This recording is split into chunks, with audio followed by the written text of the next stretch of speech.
Hi all. Right, I just came straight back there. This is part 3 of Red Storm, Battle Blue Defection, NSC2, so second scenario, good old Uncle Sam. Yeah, I don't probably have an awful lot of time, but I thought I could get this started, and just while there's nothing else to talk about as well, I thought it might get me kicked off a bit quicker, but yeah, we'll see. Well, yeah. I mean, although that last bit, just when I cut there, I realised that this could be a close kind of thing between this. This Sam's obviously got quite a big range. Um, we'll see how it goes. I'm sure the Warsaw Pact flights are going to come into things too. Okay, so sequence of play. Well, we have random event phase this time. 1 player rolls 2 dice, checks for random events. Now, there are some that are to be ignored regarding the special scenario rules. So, now where are they? Where are the... Now, I was making a bit of a mess of this, wasn't I, before? Along with that, the detection bit, I still can't get my head quite round that. That's... Right, I'm not finding the tables with the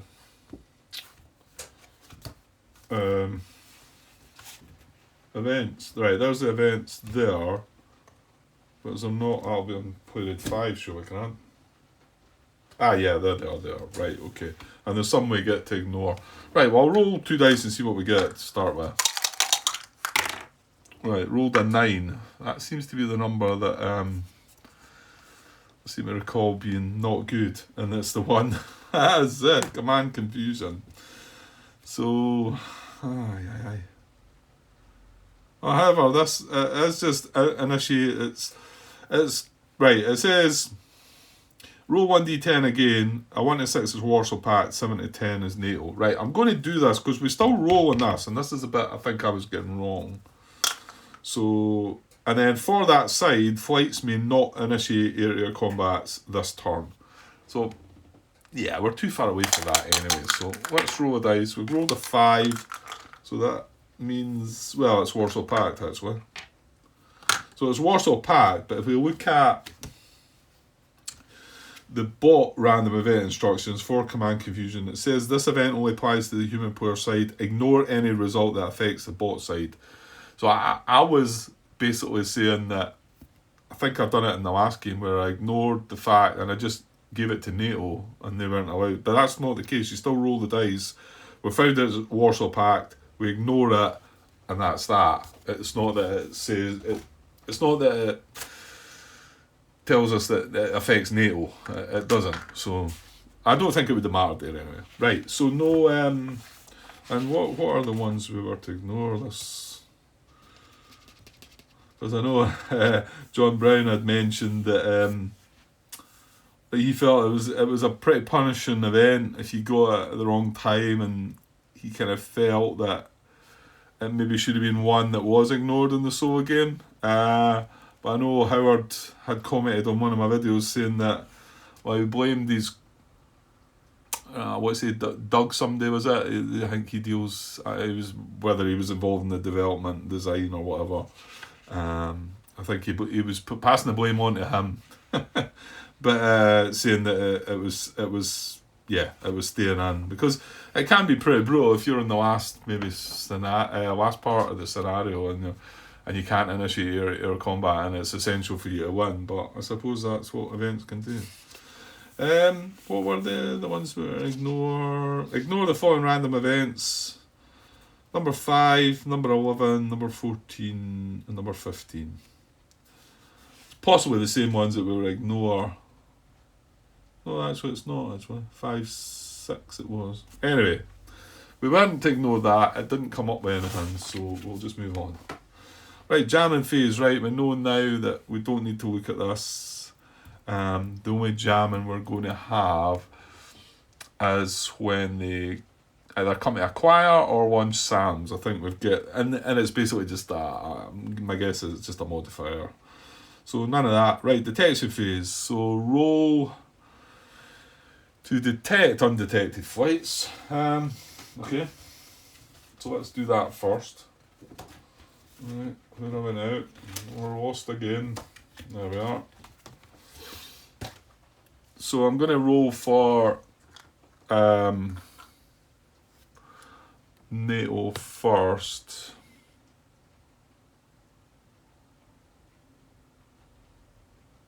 Yeah, so right, okay. Well, I'm rolling Warsaw Pact to detect. They've got a C detection level.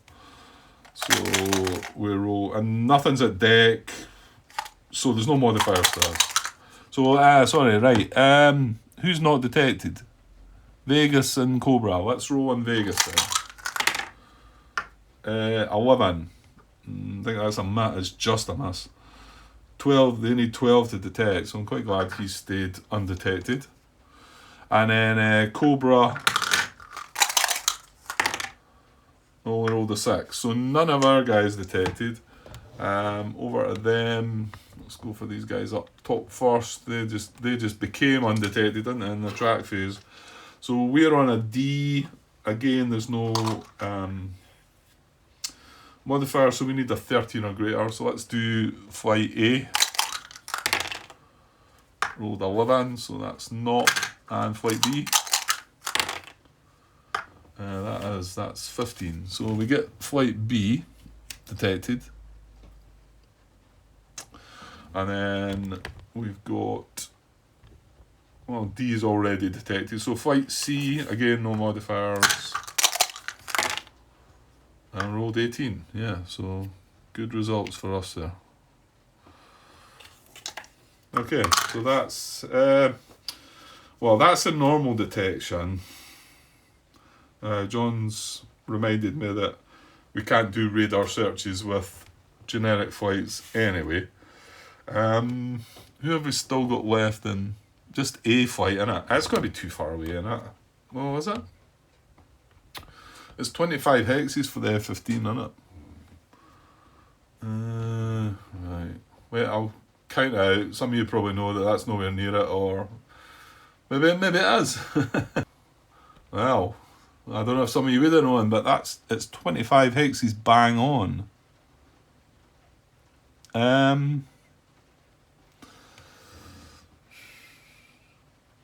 Well, I suppose we should look at this. I mean, it's probably not that relevant, but it's better us having them detected than not. So this is radar. Let me just double check this and make sure I've got this right though. Standard, visual, radar and EWR. So yeah, radar is rule 10.22, right? Let me have a look at that. Okay, so first of all it needs to be in the forward arc. So is it? I don't know. You know what I went to find? I think I looked for it before. I had one of the, what are they called? Army paint, or it's a laser thing that it's for line of sight, you know. I think it would be good for this game. I don't know where it is. I've misplaced it. It's quite a handy thing for having for line of sight. I might have to reinvest in one of them, I think, because I think it might be quite useful here to see. So Cobra flight, is that in its forward arc? I'm pretty sure it is, isn't it, Grant? Because that goes, well, it's looking at the spine, that one, though, so that means it goes up. Yeah, that's in its forward arc, isn't it? Because that goes up there and then up there. Yeah, that's clearly in its forward arc. Yeah? Where's the wee doodah? Yeah, it just goes off and it obviously gets bigger as it moves on. So yeah, we do have flight, and it's flight A we're looking at. So it is in our forward arc of a non-disordered radar-equipped friendly flight. Look down, well, look, LDTS we've got. Look down.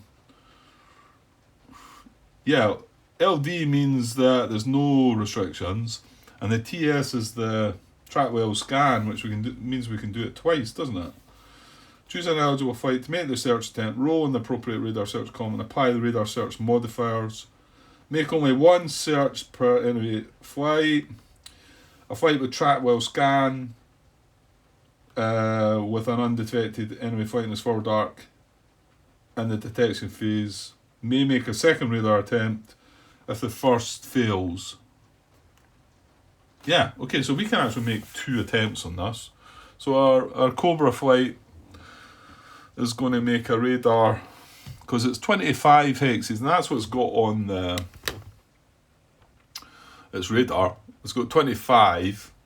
The LD is looked down, that means there's no restrictions. TS is a track wheel scan. The 25 is in brackets. That's a range, but you see from 20 plus, it gives a -1, and I think we'll see this on the actual modifiers.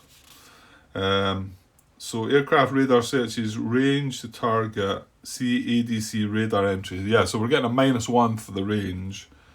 Right, we've got different, if targeting different out, I'll show you this one.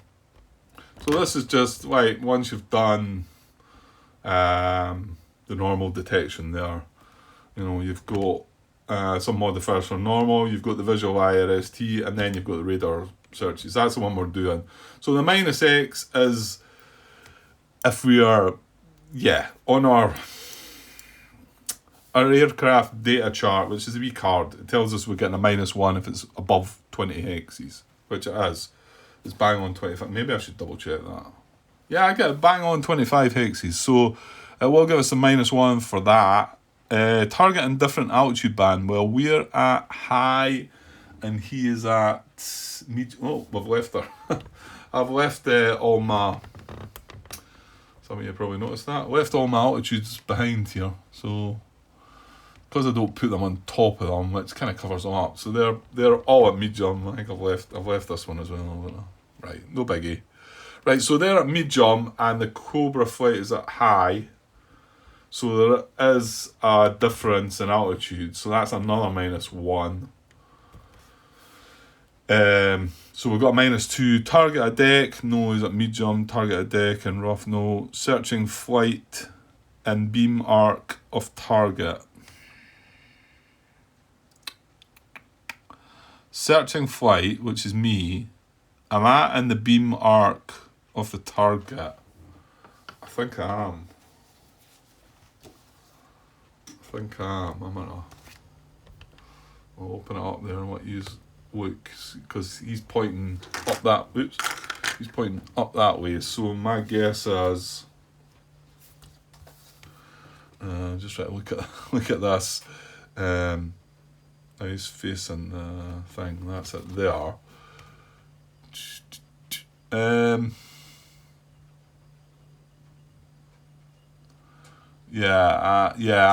in his forward. Well, so I'm in his forward beam. Yeah, I think so. So I think that's right. So we're going to get a -2 for that as well. So we've got a -4 in the roll, and the radar for the F-15 is here. So it's a good chance of it. That's right, isn't it? It is on that column, yeah. But we're getting a -4, but we are going to get 2 shots of this because of the track well scan thing. So I'll roll. I'll roll first. We got a -4 anyway. I've got the dice there, but we've got a 3 and something.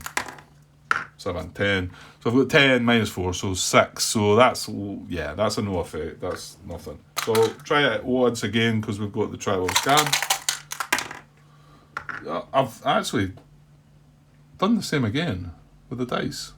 But you know what? The other dice is a 2, so even if I go a 12, that would be no good, right? That was weird. Twice I hit the edge of the box with the dice. Anyway, right, so no success there. Right, okay, moving on. So that's all detection attempts. So now we're in the movement phase again. And roll to determine initiative, etc. Okay, well, let's do that. We roll 1 dice. I want a 6, it's NATO. That's an 8 again. So Warsaw Pact have gained, so they are going to take the initiative. And, well, let's see what they get out of the cup this time. So again, small flight side. We get, it's a 2 for large, so maybe not a lot. Oh, it's a 0.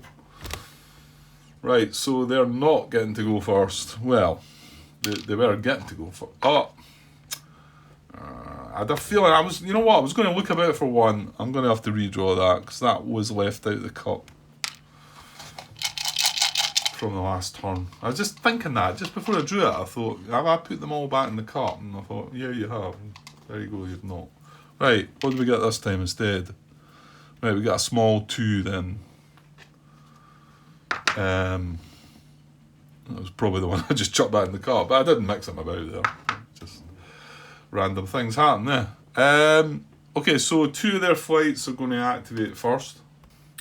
Okay, and I know my wording's poor there because it's not activate. It's just they've gained the initiative and they're going to, I don't know, they're going to move because the whole activate is a different thing for the bot flights, you know.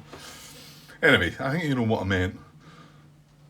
So we need play red card 5, I think, to tell us what we're doing here. Right, so we've got 2 of them. We're going to roll 1d10 to pick a suit. I've rolled a 1. So it's going to be hearts. We've got a heart there and we know, we've got a heart there and we know they're both diamonds up there. That's the only one that's undetected. So it's going to be this guy first. Yeah, so he's going to look. Let's just check this again. When is it going to react differently? If a detected enemy flight is in the same hex or within 7 hexes, roll 1d10. And the thing is, we don't roll that, do we? That's the bit that we ignore greater than or equal to 8, isn't it? And we just go to engagement actions, I think. That was the bit that was confusing me, but I suppose it's slightly confusing if you look at the way it's worded, but it's to make it makes sense in a roundabout kind of way. When it was explained to me, it made sense.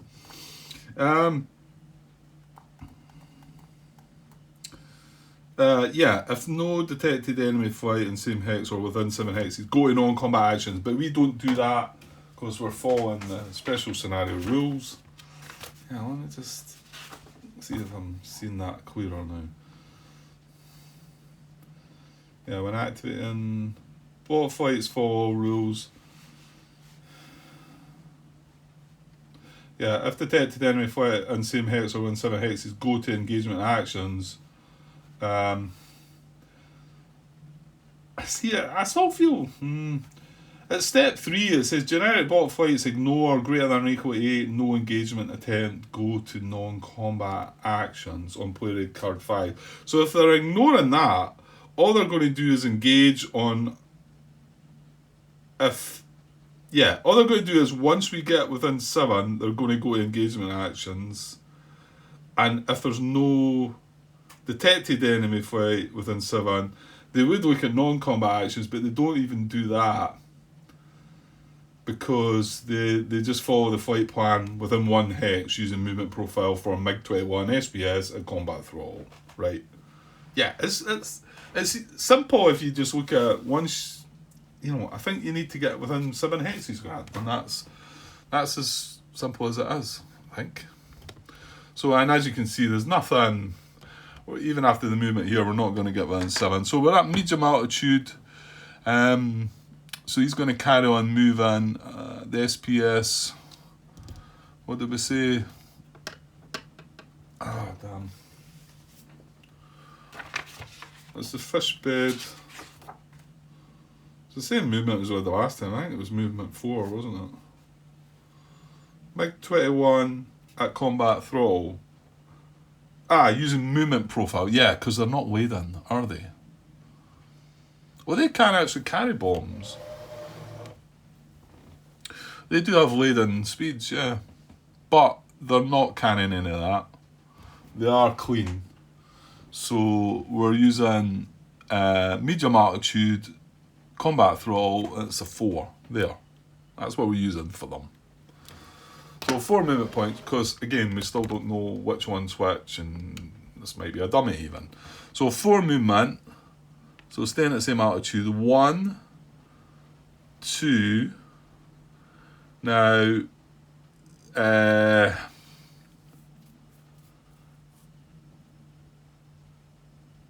that's, yeah, because I want to make sure that they go, you don't want them maybe going up that there. That doesn't make sense to go by that AA stuff. I'm sure there's nothing written down that says anything about that, but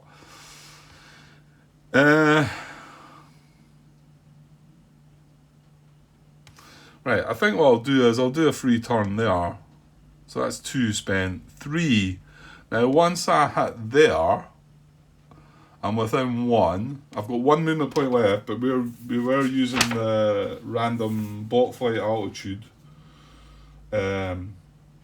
So during a scenario, if a bot flight is following a flight pan and is not deviated for any reason, once the flight is within 1 hex of the next waypoint on its flight pan, roll 1d10 on the table below to determine if the bot flight attempts to change altitude. So I'm going to roll for flight C. I've rolled a 4. 4 is spend a movement point to dive to deck. Okay, so what did I say? We spent 2 movement points, haven't we? So he's going to spend a movement point. Oh, and the hex he's in. Is it not? I thought you could you not freely dive? Ah, it's only 1. It's only 1.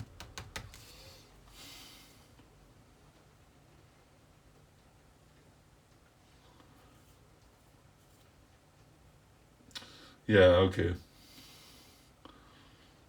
You get a free dive of 1 band, 1 altitude band. So he's want to go to deck. Okay. He's just coming up to a mountain here though as well. Nah. That would be 3, and then he could move into there for 4.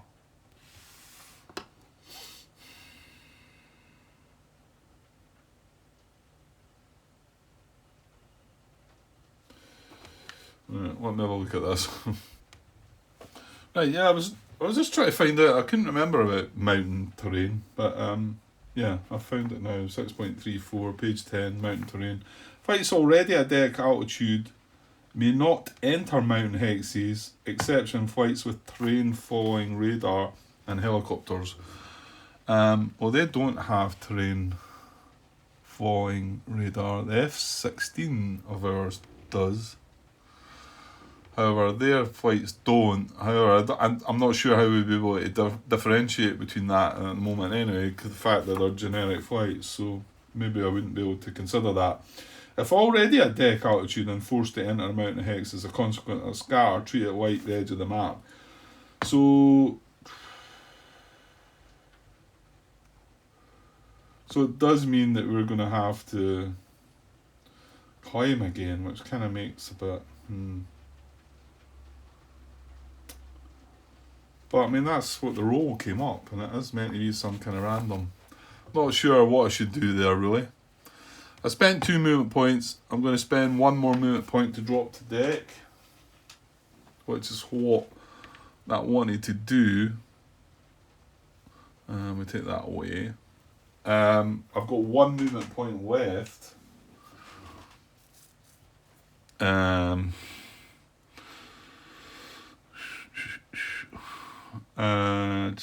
Okay.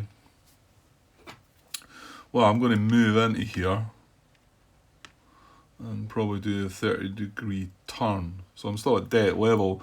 The thing is, I can't move from there to there next turn, so I'm actually going to have to climb.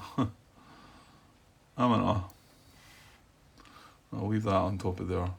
I'm actually going to have to climb 1 band into low again.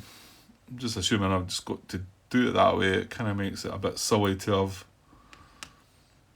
have done that drop. Should I just go back here and say he just dropped to low level as a free drop. You know, he moved in there and then dropped to low. Because that would be 3. No, that would have been.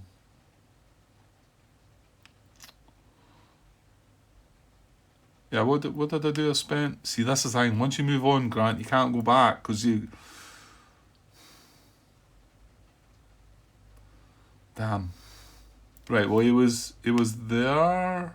I want to say he was there to start with, because they both done the same thing, didn't they? So it was 1, 2, free turn. Have I made a mess of that? I think I might have done. I think he must have started in that hex. I think I've... Because they both started there and there. 1, 2, 3... No, maybe it was in this hex. Why would he be in front of him, though?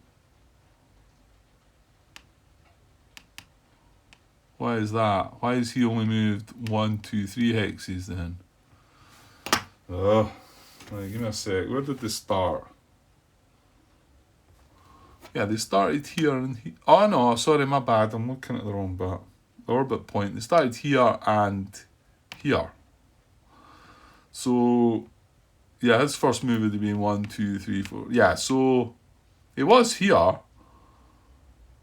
So I went, sorry, I'm maybe not showing you all that up there. I'm just concentrating on what I'm trying to look at. So I think his first move 1, 2, 3, 4. So then he went 1, 2, free turn, 3, but then his drop to deck would have cost him a point to 4. He's only got 4 points. So I think you have messed that up, Grant, have you not? I think he's still back here at deck. It's a bit daft I'm going down to deck knowing that we're coming up to mountains, isn't it? But, yeah.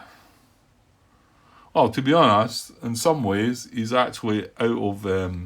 he'll be not in line of sight because he's behind the mountain. So there is that.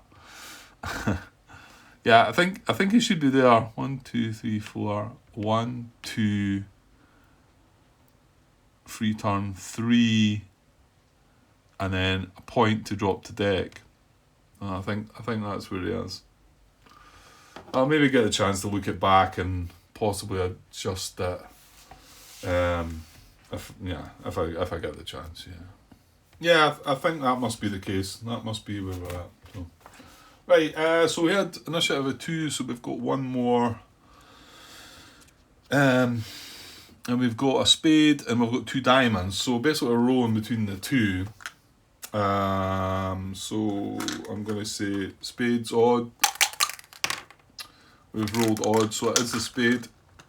So he's going to move next. Again, he's got 4 points following the yellow route.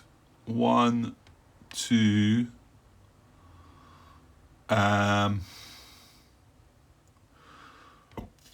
3, and then I'm going to do a free 30-60 degree turn, and that's a move 3. Now we're going to roll for a possible altitude change for him. What's this one dice with? Rolled a 7. Descend 1 altitude band is a free move, so he would have 1, 2, 3. So he's now down at low altitude. And that was a free drop, which is fine. And he's got 1 movement point left. Oops. And yeah, that flight path is within. Yeah, that's fine. So another 1 into there. And he stays at low altitude. Okay. All good. I think. Yeah, you need to be careful when you're moving them. and you're concentrating, and then you're taking a wee pause and looking at something else, and then you look back and you think, I should really probably use a D6 and just track, you know, how many movement points I've used, and possibly even mark the starting hex. I don't know, maybe I'm overthinking that. Maybe it's not such a big deal. Yeah, anyway, okay. Right, well that's the Warsaw Pact now. They've still got their A and B flights to go. We've not moved anybody, have we? So it's over, is that right? Yeah, because I've chucked the jet back in the cup. Right, I think I might actually need to take a bit of a break though now. That's about 30 minutes in. So I should be able to come back and finish this turn anyway, and something might happen this turn, I think. Maybe, because we're getting a bit closer, but I know I seem to be like, I want to get into the action, but I don't want to make mistakes. I want to think about what I'm trying to achieve as well. So, right, I'll take a pause for now. Now, how should I mark? I need to mark something. Well, it's NATO's. Now, hang on. I had. At least I could use the phase marker, etc. Or the turn marker. Yeah. So I'll just put that out saying it's my turn next. Ugh. Well, I'm gonna have to remember. Yeah, it's a bad time to pause it, isn't it? Because I've moved 2 of their flights. I've not moved the other 2. I've not moved any of my flights. Well, I've got it on video, so if it goes wrong, I suppose I can look back and adjust it. Right, I will take a break from now, but I won't upload this as a part. Although it does look like I might be coming back tomorrow to finish this off, unless it's a bit late now, I think. So, but hopefully still on a couple of shots over the weekend and get things moving, and hopefully get some shots off, take out some SAMs with a bit of luck. Right, I'll be back tomorrow some point. Okay, cheers. Hi all. Right, just continuing where I left off last night. So hopefully get a little bit in just now and some later on through the day as well. Fingers crossed. I did double check this just before I started, because I think I got muddled up as to, I think initially I moved them into that hex, didn't I? But it does look like it's right there. This whole thing about them dropping to deck and approaching mountains, like I say, it does kind of hide them behind the mountains. So there is that. And we're just following the random dice roll anyway. So we've moved 2 of the Warsaw Pact flights. We only drew a 2 initiative chip. So A and B up there have not moved yet. It was over to us. That's why I've left that there. But it doesn't look like we've got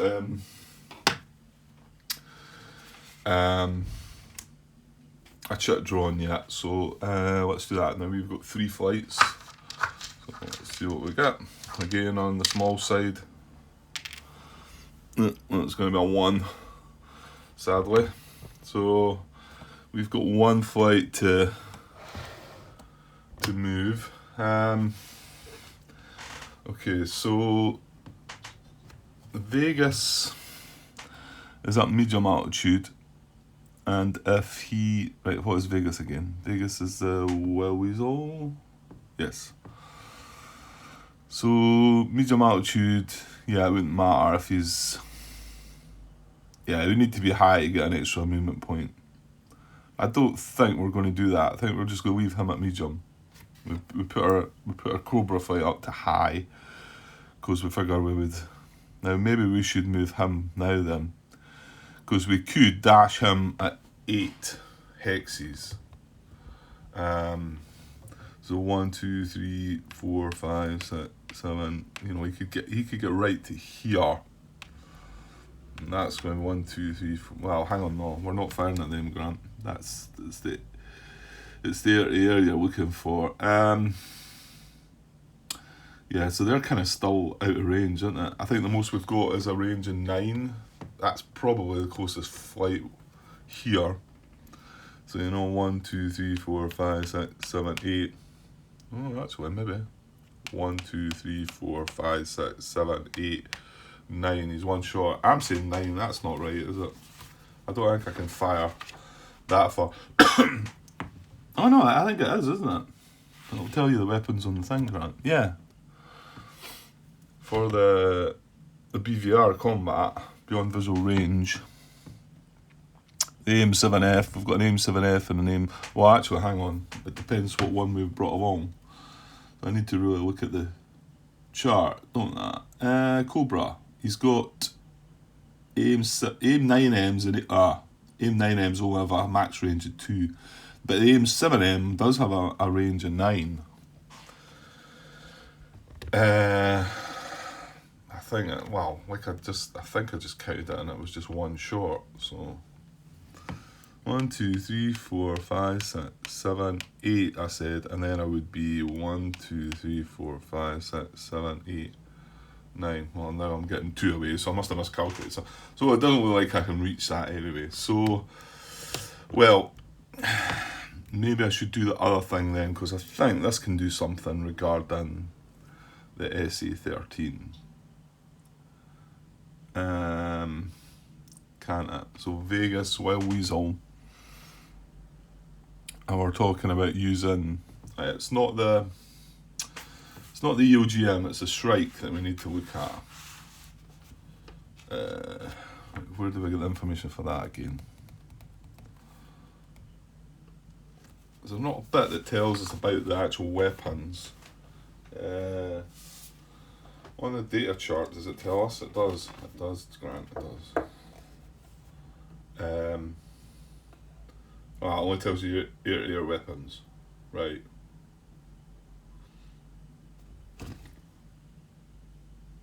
Right. I would have thought there was some chart that discussed the air-to-ground. Oh, hang on. Yeah, but this one doesn't cover... Hang on. Okay, I was hunting about it for this, and then I was about to sort of ask a question from you and say, look, do you know where this is that might tell me about the ARM sort of missiles? Because we've got this for the it's up the top there for the other kind of these. It says they're attack profiles, but it tells you what the range is and how many hexes away, etc. And with that, and I thought there must be something for the ARM missiles. And then I remember that one I just showed you was on Play Raid 3. Play Raid 2, it's all about Play Raid 2 and 3 in this scenario, because it's got all the SAM stuff on over here as well. This is, like I say, Play Raid 2 that I'm on.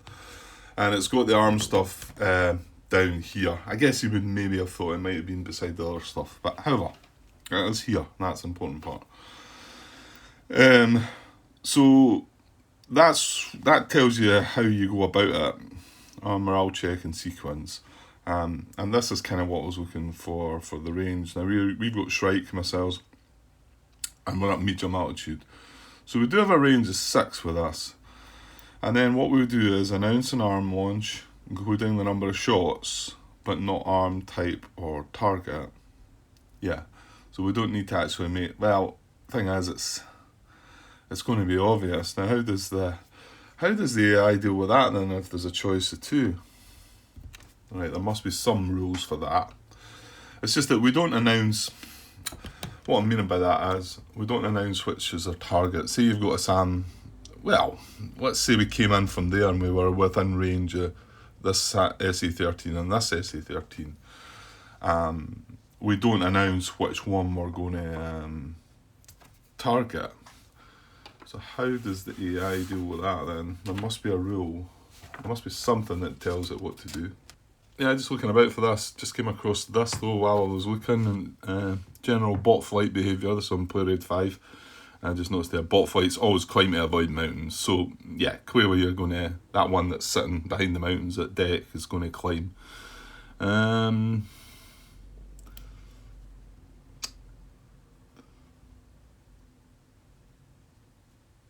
Yeah, that's just telling you the speed. It's not really... No, I've still not found anything yet. I'm sure there's something here. Okay, I can't find it, so I'll leave it out there for you. If maybe you know the answer. Basically what I'm saying is,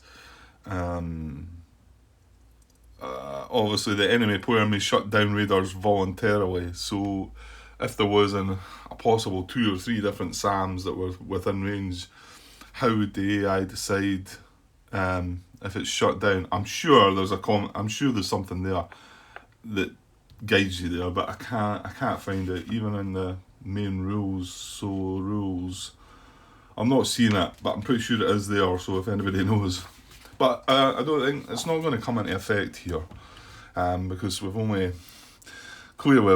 looking at this within range, I think, and I've not moved yet. Remember, I'm just looking at this possibility before I actually make my move. So then we would, well, the thing is, no, I'm going to have to find it, am I? Because is he going to shut down the radar on it? Oh, hold on, hang on. These are infrared, Grant. They don't shut down, do they? No, they don't shut down. It's just the other one. Although I will need to find out once I get towards this SA11 then to see. So if this video happens to get out there to you before I get to that stage, which is quite possible, the speed that I take, let me know what would happen. Does it automatically shut down? It must be in the rules somewhere. How does the AI deal with this voluntarily shutting down radars? And if it's got a choice between multiple ones, would it shut them all down? Or, I mean, like I say, it must be written there somewhere. And I just more looking for somebody to point me to the rule.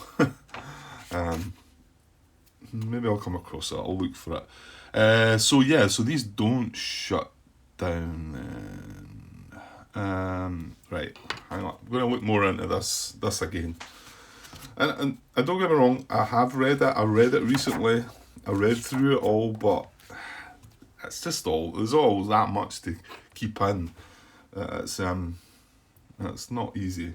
So I'm going to have a look back at 17.52 and just read over that again. So give me a sec. Okay, so hang on here. 17.5, anti-radiation missiles. Anti-radiation missiles may be used to attack radar-equipped AAA, which are the Firecan, 2K22, Gepard and Vulcan, EWR, which is early warning radar, and SAM units, including dummy radars, that have their radar switched on. Arms may not be used against any other type of target. Well, it is a SAM unit, but okay. I'm missing the obvious here, am I? Right, give me a sec. Yeah, okay, I'm kind of struggling. I automatically assumed that I could attack all these SAMs sites with this anti-radiation missile. But I'm trying to find the bit where it talks about infrared ones. I mean, they don't have radar though. It says they don't have radar. And it says, where did I just read it?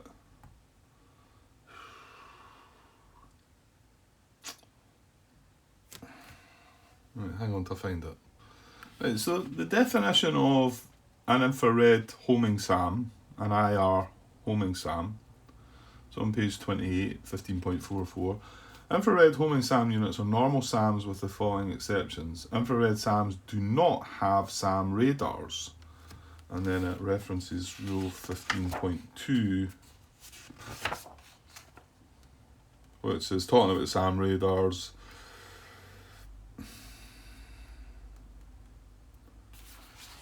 but so if they don't have SAM radars, am I allowed to target them with this weapon?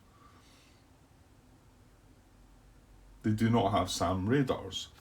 Let me find a bit that so we've got that information there.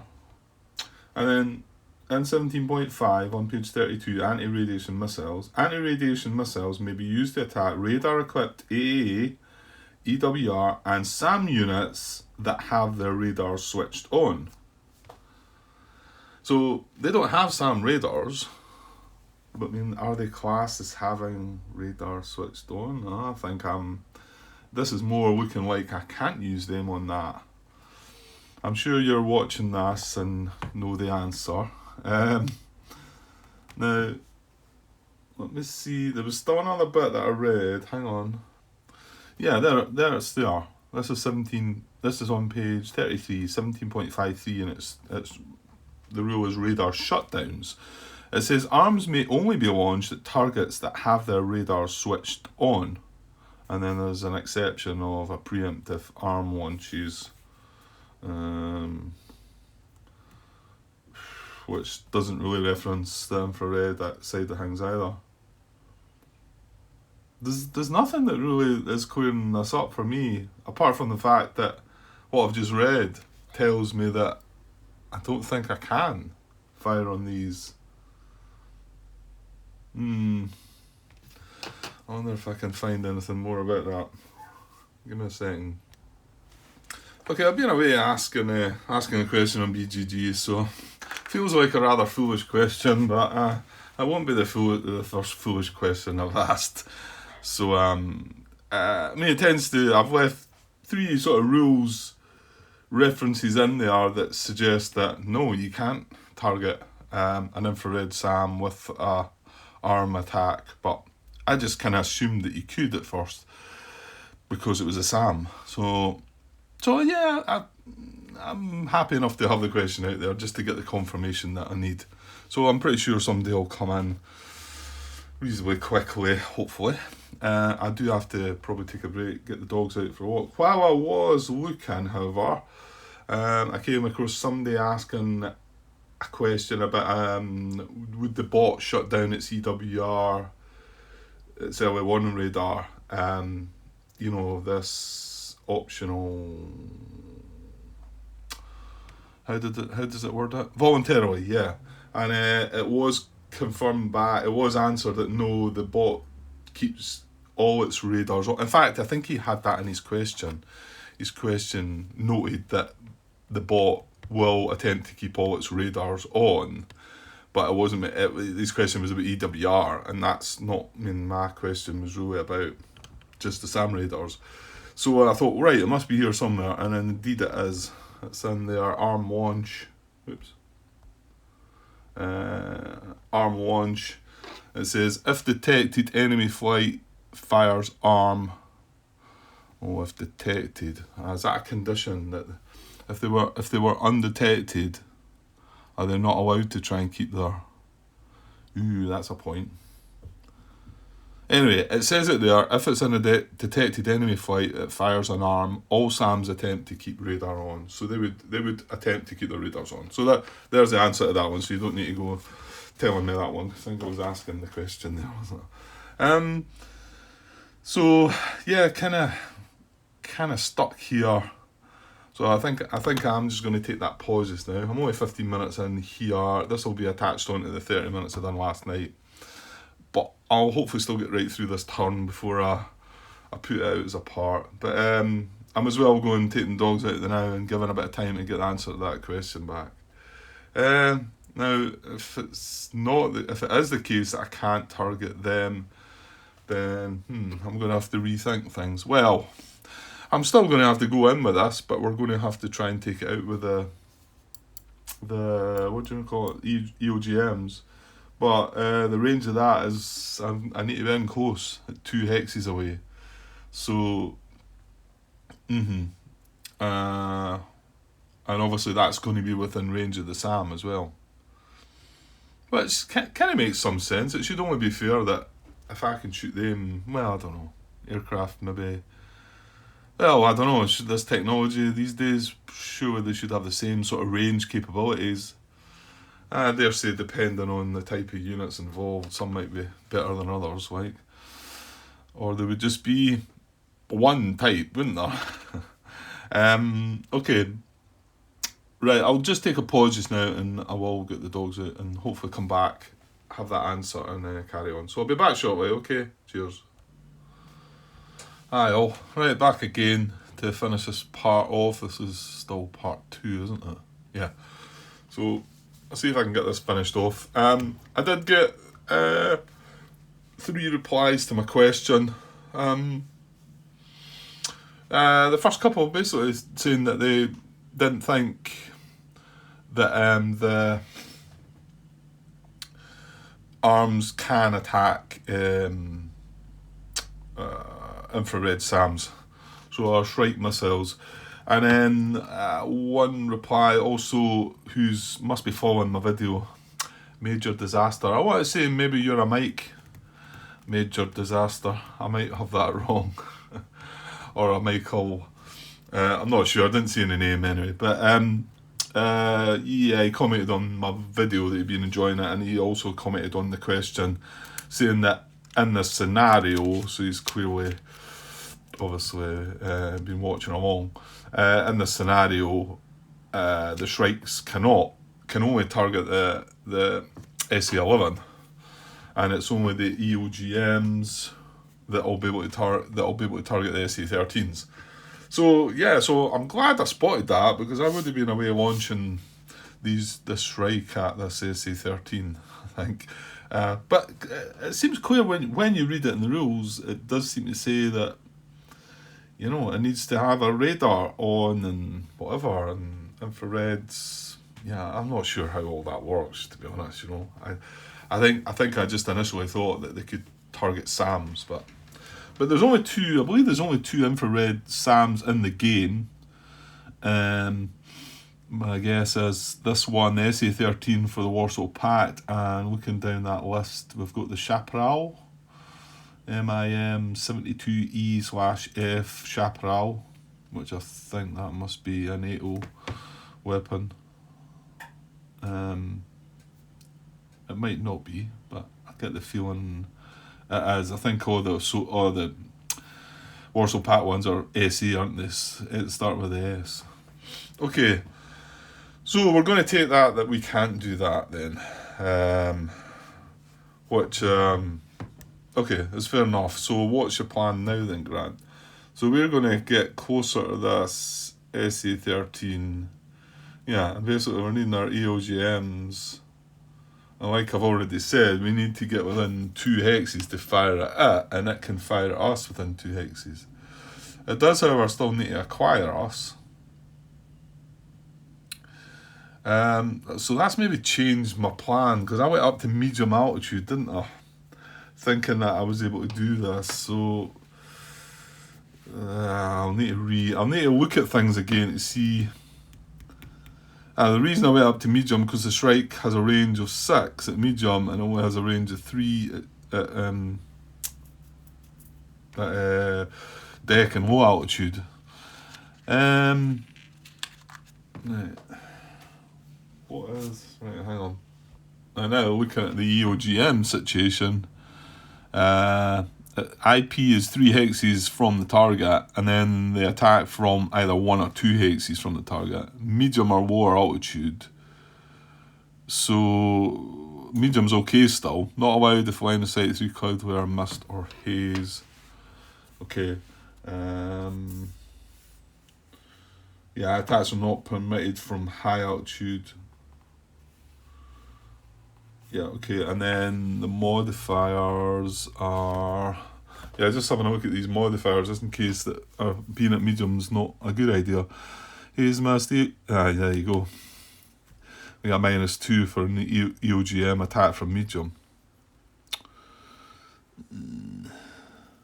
So I do want to be lower down. Okay. And then, yeah, I can see with this -2 SAM attack, possible hit result during bomb run. That's if they get to fire at us and there's a possible SAM attack. A possible hit, anyway.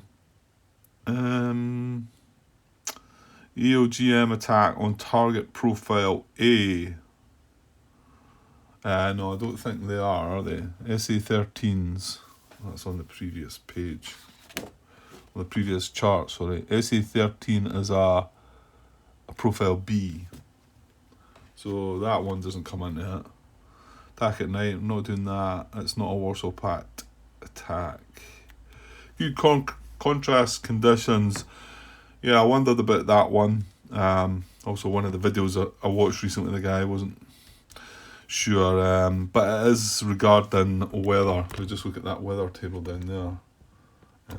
There's good contrast conditions there. So, but we've not got any of that. Well, I don't think so. I think we'd have to roll on the weather table, and we weren't doing that within this scenario. So it does look like I want to get away from medium altitude now again. So that's my kind of blunder there. Okay. So I started thinking there that for them to be able to fire at us, they need to acquire us. No, they don't. No, they don't. They're infrared, Grant. They don't need to acquire you. Okay, scrap that thought. Yeah, there's not really much we can do about that then, is there? Because the thing, I'm going to come in here, my initial point is going to, I'm picking it there, 3 hexes away. I'm then moving into there and then firing. But when I move into there, I think they can fire at us. So what is SAM attack? Yeah, let's see if we can reduce the risk of them having a successful attack, maybe. Well, there's a SAM attack table. Maybe it'd be wise to get the rule up as well. While we're looking at that though, and while I'm trying to find this rule, something that had crossed my mind and when I was reading the rules was the salvo fire. Now, it does state in the special scenario instructions, I think, that we don't need to track ammo for the SAMs.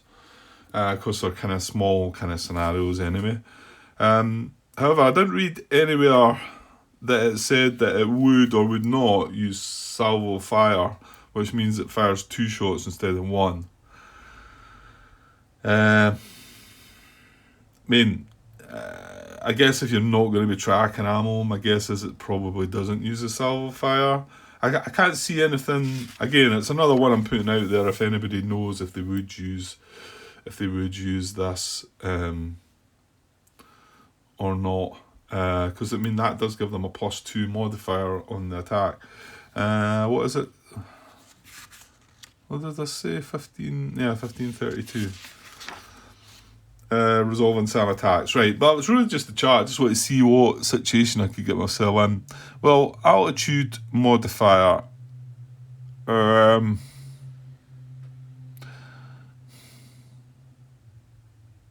Right, hang on. Okay. See, yeah, it's on the actual thing, isn't it? Right, it's got in this chart up here. I think I can cover it with the little card. This is NSC13s we're looking at, isn't it? So there he is there. I'll put that aside. So that the altitude modifier is obviously in here. So if we're looking at worst case scenario of being within range 2. So yeah, the higher that we are, the better here. So being at medium is going to give him a -3 modifier here. Long range per hex. See SAM data. Long range per hex.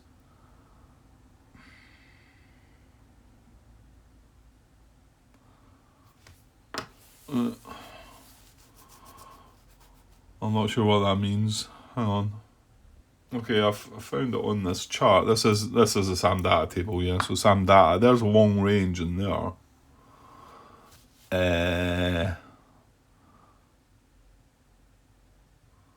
Long range per hex. So -1 long range per hex.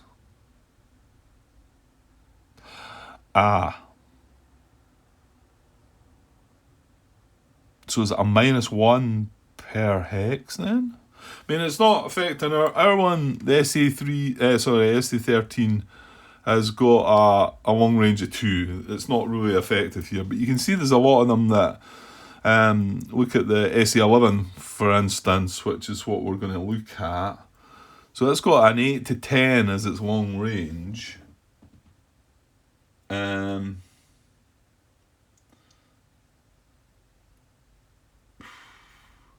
So does that mean? Yeah, well, if I look at the actual card, Well, you know what? You know what? I'm going to come to fighting this SC11 and we'll look at it. It shows it on there. You can see that it can go up to range 10, 8, 9, 10, but you can see there's a -1 for 8, a -2 for 9, and a -3 for 10. But is that in addition? I mean, that surely means that's in addition to the altitude modifier. That's the actual altitude modifier. And then this other -1, long range per hex. And then it says that the long range is between 8 and 10 hexes. So I would say you get an extra -1 for 8, a -2 for 9, and a -3 for 10. Would that be right? I'm asking questions here again. So I suppose, well, I said I was going to leave it until we're at this one, but why not fire it in here? Because to be honest, I might have this part out. So if this is going to attack us, and it's at range 9, right? Well, let's say it's at range. No, let's say it's at range 10. It's at range 10, and let's just say we're at medium altitude. So it would get a -2 there for the altitude modifier, yeah, because it's at range 10. And it would also get, I'm going to say it would also get a -3 for being the long range, -1 per hex, and then it's between 8 and 10 that they have the minuses. Is that right? So, like I've said, a -2 there if we were at medium for altitude difference at range 10, and then a -3 there because we're at the maximum range, and you get -1 per hex. So that would be a -5. I'm not 100% sure if that's right though, so that's why I'm chucking it out there. Okay, well, again, hopefully somebody might have commented and before we get to that guy, and we can work on that then. So what else have we got? Well, if there was a salvo fire, well, again, that's another question I'm chucking out there. Would they use this or not? Because as far as I'm aware, it's an optional thing. And I glanced at solo rules. I'm pretty sure I looked at them. Well, hang on, Grant. That last bit you found that you were looking for and couldn't find, it was actually in that player aid card. So let's have a look at the player aid card 5 and see. Yeah, I did find that. I wasn't at first, but let me zoom out there. It says there's no salvos. Where is it? Here. Movement phase. Regular SAM attacks only, no salvos. Bot SAMs will not voluntarily drop acquisition for any reason. Regular SAM attacks only, no salvos. Yeah. Okay. So they don't use it there. Yeah, I had a feeling that must have been there. Sorry, glary bit there. Okay, so what's going to help us out here? Well,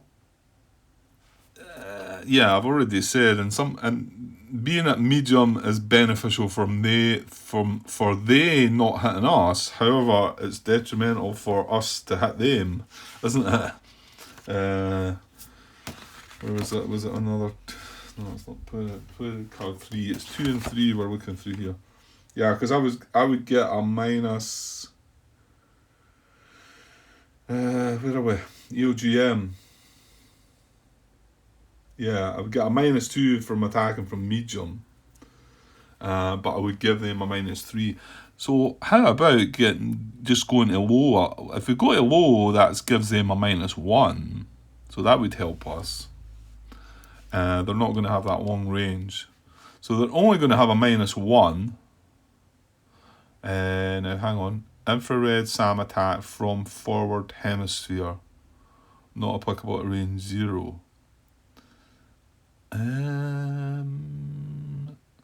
Well, that is... no, hang on. How do I know what... How do I know... Give me a sec. I'm not quite sure I understand that. Well, I went and tried to look up something about that because I don't know. Well, maybe it's kind of straightforward, Grant. Let's look at the situation we've got here. Sorry, I know that chart's still in the way there, but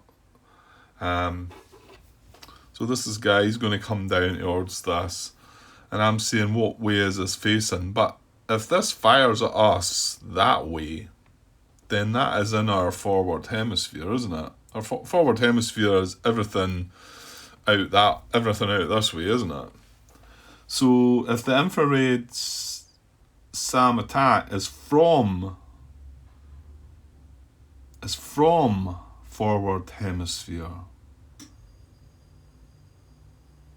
yeah, I can. Yeah, I can only imagine it means that attacking it that way then. So I think it would get that modifier then. It says not applicable at range 0. Obviously, if we were on top of that, if we end up on top of that, then it's not applicable. But I mean, if we're sitting there, it is firing from our forward hemisphere. Whereas if we were heading that way, there, and it was our rear hemisphere, it'd be firing from behind us, and it wouldn't get that modifier. So I think we do get that one. Again, please let me know if I've got that one wrong. So what was my thinking? I was thinking about possibly going up to, well, dropping to low again. So I would have a -1 there, and then, oh, why did I miss that one?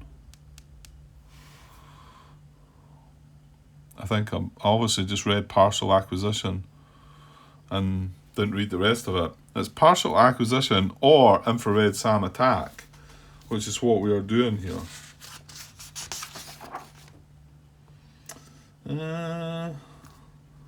Does it tell you actually just that the link to that rule there, 15.44? That's one, infrared homing SAMs. IR tracking attack. An infrared SAM with line of sight to an enemy flight may attack it. Announce the shot. Reveal if had done. Resolving the SAM attack table. The infrared SAM automatically becomes located after the attack. Altitude, range, salvo fire, and infrared SAM specific DRM applied to the SAM attack table normally. Infrared SAM shots do not count against the 2 SAM attacks per flight per turn limitation. Infrared SAMs may ignore friendly fights for the purpose of SAM deconfliction. Infrared SAMs ignore radar suppressed damage results. Right, no, it's not really telling me any more about that. But that's another modifier. That's another -1 because it is so we'd get a -1 for being at low, a -1 for being an infrared SAM attack, and I'm thinking a -1 for that. So we would get a -3 there, and we've got to get greater than or equal to a 12 for a possible hit. That sounds not bad, because that would be, we would need a 15 or greater. And that's just possible hit. We then roll on SAM defense, which is up here. I know I'm maybe spending too much time going through all this and should just be getting on with it, but I'm going to have to look at these shortly anyway. So SAM defense, we would roll, so it's less than or equal to an 8 is what you wouldn't want here. So you would want a higher number here. Standoff spot jamming, no, we wouldn't have that. Defensive jamming, not applicable to infrared SAM. Okay, so that wouldn't work. Infrared SAM attack is a +3. Well, that's good then. Target at very high. No. RWR CD, not applicable to infrared SAM, that one. Infrared SAM versus target at dash throttle would give a -1, so we don't really want to be at dash. Target as poor SAM defense. Well, I don't know what That would have to be stated in some notes, surely, if it has poor stand defence. So, yeah, I think we could take our chances with that then. That doesn't sound too bad. We need to roll, like I say, I think a 15. And then because of that +3 there, I want to say we'd need to roll less than a 5. Less than or equal to a 5, is that right? To actually take damage. Admittedly, I don't think we want that result either. The Sam avoid, because I think that gives us a Sam avoidance marker. Which, no, that isn't the end of the world, I think. I think that's only one of them. No, hang on. Is that not a procedure you do? Sam avoidance. Yeah, okay. Right, okay, let's get something moving and get this part finished. Right, okay, well, I think I will, so let's just go with Vegas. Let's move him first. Remember, we only had one in the initiative here, so we've only got one flight. So we did have him at medium, and he's laden. So if we move him at combat throttle, he's only going to get a 3 movement. We do want to drop an altitude level, but we can do that for free, can't we? We can do that for free, I'm sure. Again, finding all the chart. There's movement actions. Climb, dive to any lower altitude band. No, can we not freely dive 1 level? Move 1 hex, make a free turn, or freely descend 1 altitude band. There you go. I knew we could do that. So, well, do I want to dash? I do want to try and get in there quick, so I think I will dash again, because he's got plenty of fuel. So we will set dash throttle, and he's at medium altitude. So his speed's a 4, and even when we do drop him a low, his speed's still going to be the same. So I'm as well just doing that now. Okay, so I'm going to go 1 and then freely drop him to low. Oh, then open. Right, freely drop him to low. So that's 1. And then 2, 3.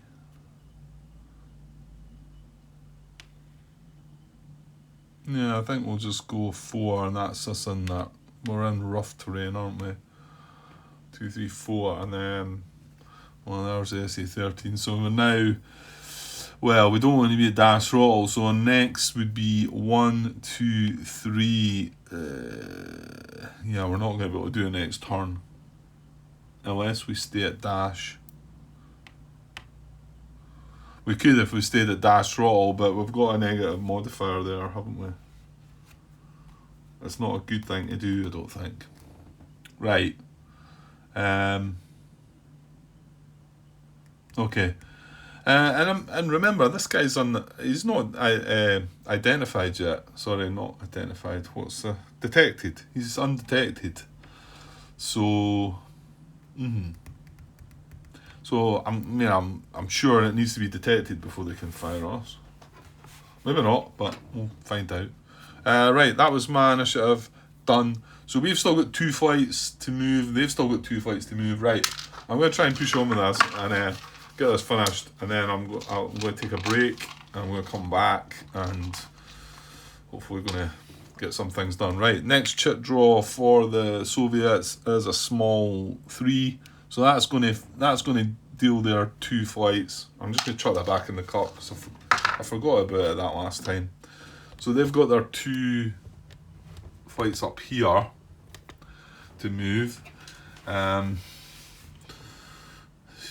They're at medium altitude. They have combat throttle, clean combat throttle. So they get a movement of 4, don't they? Right. And they're following the green. So it's A. Now hang on, one's not identified. No, I don't think that matters. It's only if they're actually activated. It's activated ones move first. I think move as many flights in the rolled suit as allowed. Well, they're both diamonds, so we don't need to roll between the 2. real block flights in the suit move first. Right, and then if it's generic, it's in alphabetical order. Right, okay, so flight A goes first. We're moving to the green. So he's going to go 1,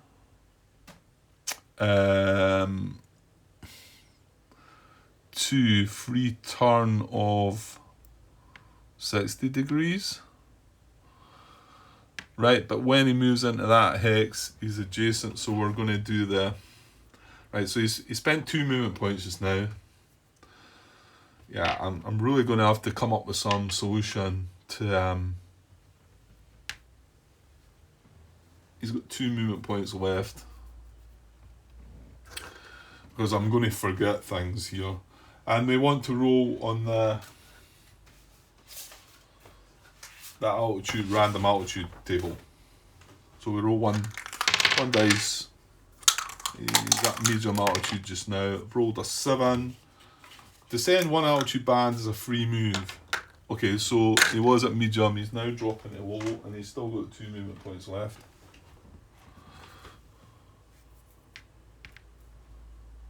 He's at low, right. And I can take that away. I've got 2 movement points to go, and he's just going to go 3, 4. Okay, that's fine. And then the other guy. Well, I don't want to get near that flat. If he was going up and around, nah, you know what? So 1 free turn, 2, and then he's going to roll. See if he changes altitude. That's a 10. Spend movement point to climb 1 altitude band. So hang on, did I move 2 there? See what I mean? Damn. I'm gonna have to have a dice and then just tick it down. Well, if I'm going to move away and think about something else while I'm in the middle of moving.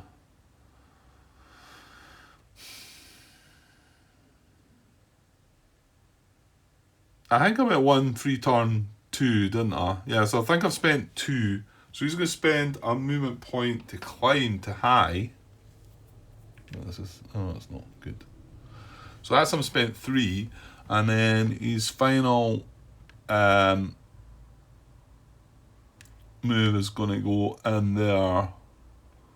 Should I do a free turn? Yeah, free 30-degree turn with him. Okay. And he stays at high. Now he needs to, I know it's not maybe a big deal, but he should finish with a max turn marker, shouldn't he? Because he can't turn, because he finished with a turn basically in his turn. Yeah. I need to try and keep these counters a bit closer. I don't know where to put. Maybe I could put them there. Yeah. Oh yeah, I could put that over the top maybe. Right. Okay, so that's him. All good there. Yeah. Right, and then that's all the Warsaw Pact flights moved. So we've just got our 2 NATO flights left to move. So our fighters and our other bombers saying, hang on, I kept him at dash throttle, didn't I? Vegas. So I'll mark another fuel point off. Remember though, he had 10, so he's down to 8. Well, yeah, we know Cobra can move. Yeah, let's move our fighters, I think. If I put them at dash throttle, they're at high altitude, they can move 8 hexes. Okay. But we did count out the fact that we weren't still going to be in range. I think the closest we were looking at the time was this. Now this might be, no, I don't think it is, but this isn't detected yet, so we can't launch on that either anyway. The other thing is we don't want to get close to that yet, though, do we? So, well, this fight's going to move another 4 hexes into here. If we just move in beside here, yeah, I think we just want to stay 1, 2, 3, 4, 5. Yeah, maybe we don't even need to dash here.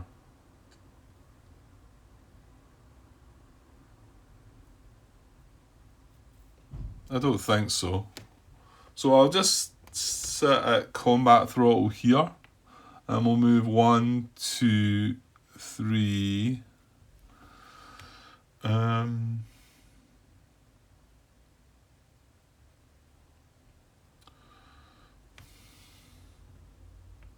Right, 4, 5. If I just went right along, I do want to. No, hang on. I think I want to turn to face this guy. That's maybe not that much of a big deal, is it? So 1, 2, 3 turn, 3, 4, 5. Yeah, I like that better. Yeah, let's go with that. And now he's like 1, 2, 3, 4, 5. Well, no, 1, 2, 3, 4, 5, 6, 7, 8, 9. He's 13 X's away. Yeah, because I could have moved him 8, couldn't I? Yeah. But I think that's because he's going to move 4 now. No, hang on. Yeah, I'm waiting for a range of 9, am I? Yeah. Maybe I should. Yeah, I think I should move in further. Well, I don't want to close in. I don't want to get to this before that guy. Yeah, no, I'll leave that like that. That's fine. Right, and then our Saint, which is our F-16. Now, did he burn? He did burn a fuel, actually. So we must have wanted him moving as well. So what is his? He's at medium altitude. Oh yeah, he gets a speed of 5 at dash. So yeah, I maybe want to dash him again then as well, and we'll try and we've got the same situation on this SC13. Then he's going to have to use his EOGM as well. So we now know what's happening there.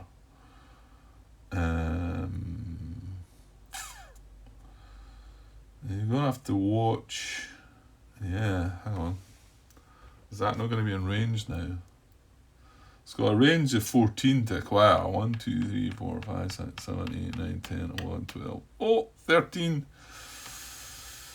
Yeah, but I can't just hang back, can I? I've got to do that. So that's just to acquire me. They can. I mean, the range for that to fire is 10 hexes away, so.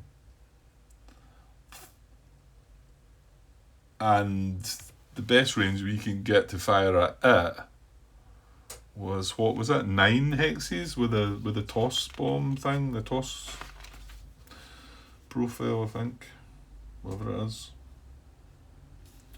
Well, I think the one that you get a negative modifier for that, don't you? Wafted. That's what I'm trying to say. Not tossing that, wafting it. Okay, so I'm pretty sure this guy will be moving into range of 14 with that as well. Well. Right, I'm going to move this guy. I'm going to keep him at dash throttle as well. And just go. We've got 5 movement points. So 1, 2, 3, 4, 5. I'm just going straight along, actually. He's kind of left it there himself, though, isn't he? They don't have. No, they. Oh, wait a minute, Grant. Wait a minute. Right, why have I not noticed that then? These have missiles. These have.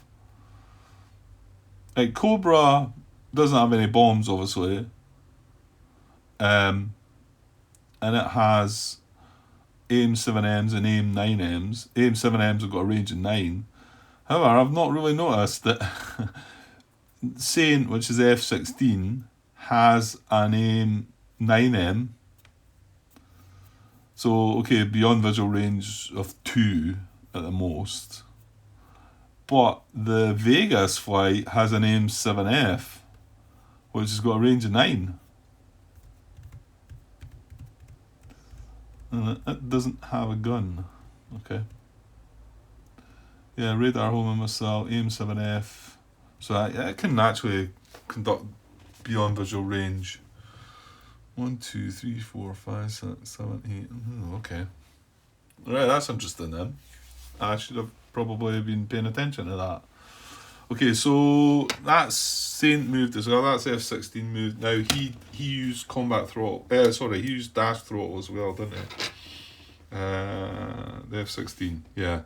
We need to watch his fuel though, because he only starts with 6. So that's him down to only 4. But I think he should probably be able to calm down a bit now. And Cobra did not use. We just stayed at combat throttle with Cobra, so he didn't spend a point there. Okay. Right, well, that's all the movement done. Now where we hang on, just one other thing there. Let me adjust.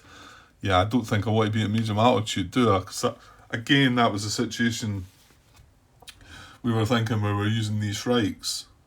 So at some point in that movement, I'm going to have used a free descend to low altitude, I think, and we'll come in that way. I think that seems better, but well, who knows? You're probably looking at, you guys that have played this game, and maybe, and in particular played this scenario, will know far better that a lot of these things I'm doing are probably quite wrong, but yeah. Okay, all movement done, so let's get the sequence of play back and see where we go next. So movement, fuel phase, well, I've dealt with all my fuel again. SAM location phase. Yeah, okay. Am I still not out of range though? Right, hang on. Yeah, okay, I found what I was looking for. So, SAM location. So we're in that phase now. Line of sight from non-disordered airborne flight to SAM required. Base range is 3 hexes. But RWR, see aircraft data chart, well, or look at the cards, modifies base range. Also add +5 if marked SAM launch. Well, it's not. Yeah, because we looked at this before, and the best that we can get, the best we can get is this. Radar on, and flight has RWRD, and that was the Wild Weasel on it. So that is our Vegas flight. But I think we're still just out of range. No, we're probably not. Base range 12. 1, 2, oh no. Right, you're looking at the flight. It's this guy here we wanted. 1, 2, 3, 4, 5, 6, 7, 8, 9, 10, 11. We're one short. Did I know that was going to be the case? I've also got to watch because that's not in my forward arc, is it? I get the feeling that maybe it needs to be in my forward arc. However, if I turn next turn, if I go 1 and then turn, then it'll probably be in my forward arc for next turn. But it's out of range anyway. 1, 2, 3, 4, 5, 6, 7, 8, 9, 10, 11, 12. I'm one short. And he's the one that's got the best range. The other ones haven't got such a good range. The F-16's got a C rating, which would be a range of 8. 1, 2, 3, 4, 5, 6. You know what? He's 12. He's 12 away as well. So if he had had the B range, we would have had a chance at locating that there, I think. Okay, never mind. So no locating. Sequence of play. And then track phase.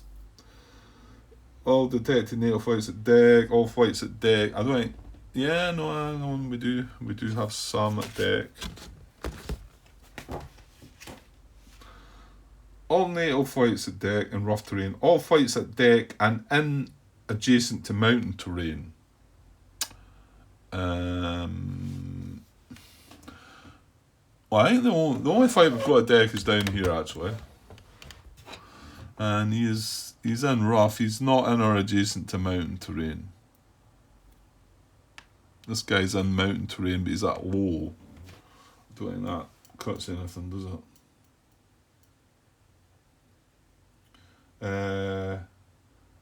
Hang on, there's something about that, isn't there? Is there not something about being at low? Is that when you're trying to detect? No, what's the one?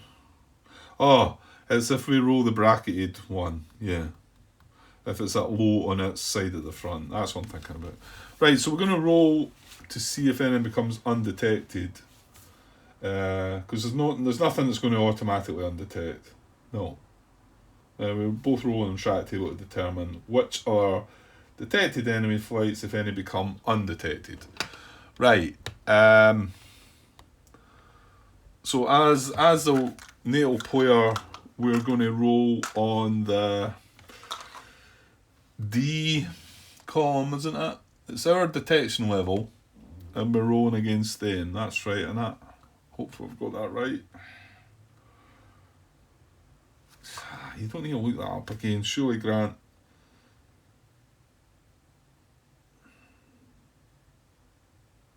Yeah, then both players roll on the track table to determine which other detected enemy flights, if any, become undetected. Yeah, so I'm using the D column, and we're rolling 2 dice. I've rolled a 9. So, I'm looking at the wrong thing. Yeah, I'm rolling in the D column. Yeah, that's right. That's right. It's my detection level. So I've rolled a 9. So we've got a spade, but it's in curly brackets. So that applies to any flight on the deck and any flight at low on its own side of the front and any flight in the shaft corridor. Well, actually, he's at low and he's on that side of their front. There's the front markers there, so he is on that side. So he's going to become undetected. He was facing that way.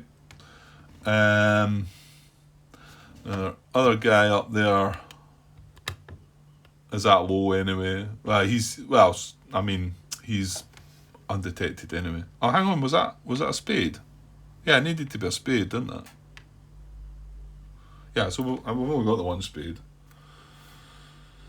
Results in curly brackets apply to any flight on the deck, any flight at low on its own side of the front, and any flight in the shaft corridor. Okay, so that guy... Oh, that's annoying. I didn't want that, did I? And you know what? He's going to be at low... No, it's just deck that matters. It's not low. Low doesn't matter. So yeah, we're hoping that he becomes detected again. Because I think we might be able to have a BVR shot on him next turn. Okay, and for us, we've only got one flight that is detected, and it's the diamond. So they're going to roll on the C column. They rolled a 6. 6 in the C column is a spade and curly brackets. So no, nothing doing there. Right, moving on. That was a strat phase. SAM acquisition phase. Switch on SAM radars. Attempting quick acquisition. Well, SAM radars are on. And this is us talking about this guy. SAM units attempt to acquire or maintain acquisition on enemy flights. Okay, so it needs to be within 14 hexes. And I think they counted out that it was, isn't it? So, well, this is 1, 2, 3, 4, 5, 6, 7, 8. 12, 1, 2, 3, 4, 5, 6, 7, 8, 9, 10, 11, 12, 13. This one's out of range. So he could acquire either one of the flights. So this is rule 15.21. However, I'm going to have to check the solo side of this, am I? Give me a sec. Yeah, I just bumped this Vegas flight. I think that's the way he was facing, wasn't he? Because I think I talked about moving, turning next turn, and or yeah, I mean I'm wanting to be aiming for this anyway. I think that's the way he was facing. I just bumped into it when I put this red card down. Okay, so this is red card 5, solo side of things. SAM acquisition phase. When there are multiple SAMs, oh no, it's not. There's not multiple SAMs. When there are multiple SAMs attempting acquisition, start with the SAMs that already have a flight acquired, then check SAMs without a flight acquired. Both cases. In both cases, SAMs with human flights at shortest range roll first. If there are ties, randomly select the SAM. That's not telling me what flight to go for, is it? Because I've got 2 flights that I can try and acquire here.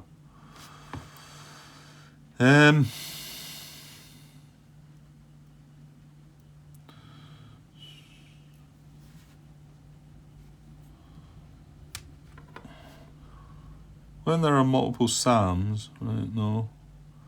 If acquired flight...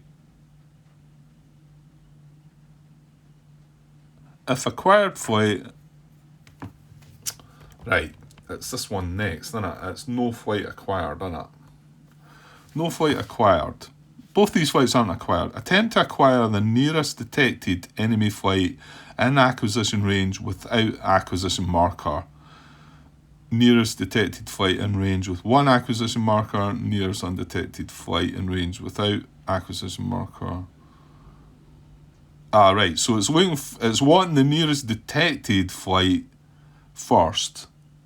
Oh, it is going to go for the F-16 then. Yeah, that makes sense. So it can actually acquire undetected flights then. My guess is modifiers are going to be worse. Yeah, so we're going to go for the nearest detected enemy flight in the range without an acquisition marker. Okay, so that is going to be Saint flight there. Because Vegas is not detected, Saint is. Right, so how do we go about that then? Okay, so here we go. SAM acquisition. 15.23 resolving acquisition. Okay. So we've got, yeah, you can see this target undetected, target detected. So they can still actually acquire. Right, and then if it was acquired already. Right, so we are looking at target detected. And for full acquisition, so it's greater than or equal to 11. However, there's some modifiers here. Target defensive jamming strength, not applicable if burned through. 19.22 applies. Target defensive jamming strength. Now, I think this is the one that does apply for us. I think that's at 3D, isn't it? 19.22. SAM burn through.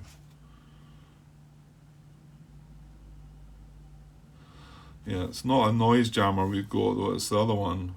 We've got a D rather than an N. Right, hang on. Yeah, it's radar warning receivers, the RWR rating, and the aircraft's defensive jamming strength and type, and that's referring me to rule 19.2. That was me looking at the details on the card. Defensive jammers. Flights may carry defensive jammers are noted on the ADC aircraft entries. Defensive jammers have a defensive jamming strength as shown in the jam column. Okay, and we're up there looking at our F-16, but they're all the same. There's the jam, well, column would be, we've got the cards. So it's got 3D. So what does that tell us?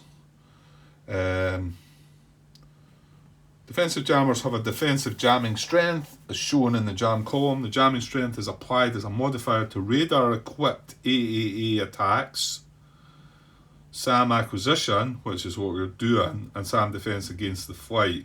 Okay, strength value applies regardless of the number Regardless of the number of aircraft in the flight, defensive jammers are one of two types: a noise jammer or deception jammer. This is shown in the ADCs by an N or a D after the jamming strength, respectively. So we've got a deception jammer. Loss of defensive jamming in certain instances. Whenever a flight turns more than its free turn allowance in a hex in a movement phase. What? The jamming loss occurs immediately. Right, while the flight is marked with a maneuver marker, it would lose its jamming strength. Okay. Right, so we do have a 3D jamming strength. Good. Right, so coming back down here. So that's a -3. Okay. Standoff, spot jamming strength, we don't have any of that. Target on deck would give us a -2. He's at low altitude, so okay, we can see we would have been better at deck there for this part. However, EO tracking. What's that all about? 15.54.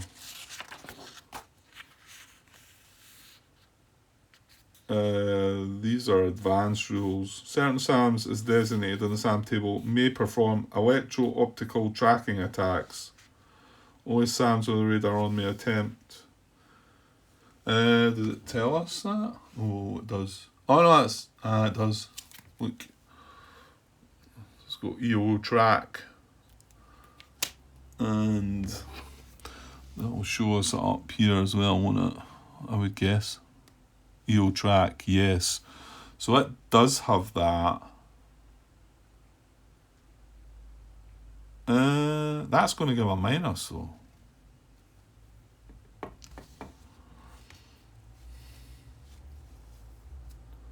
EO tracking attacks are not allowed at night. The target must be detected at a range of 4 or fewer hexes in line of sight. Well, it's not within 4. The SAM must not currently have an acquisition marker on an enemy flight. Declare the EO tracking attack and then roll to acquire. See, I don't know, again, could this be something that needs to be looked at from EO tracking? Hang on. Does it talk about that in the SOL side of things?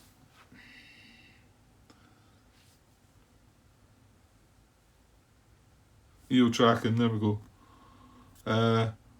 SAMs will attempt to fire at moving enemy flights as soon as possible. All SAM ROE limits apply. Priority of attack type: normal attack, IR tracking, EO tracking, maximum range of 4. Okay, but it's strange, mean that if I'm doing EO tracking, it would give a -3. It must be beneficial that once you've got him acquired, that must be a beneficial thing when it goes to attack, I would think. But I'm not within 4 hexes, so I don't think that's going to apply. Walk on after launch.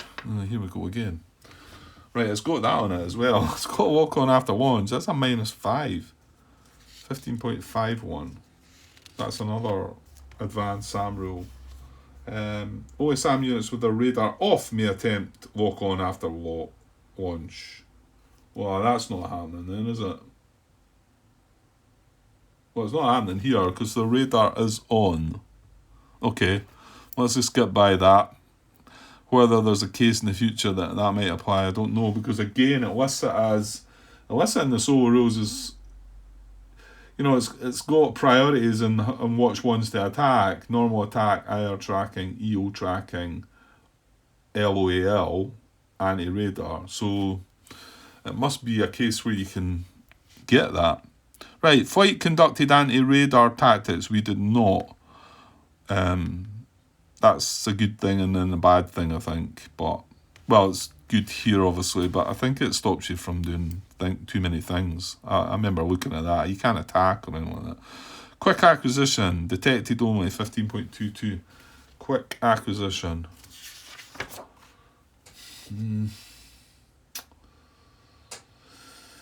Uh, 15.22.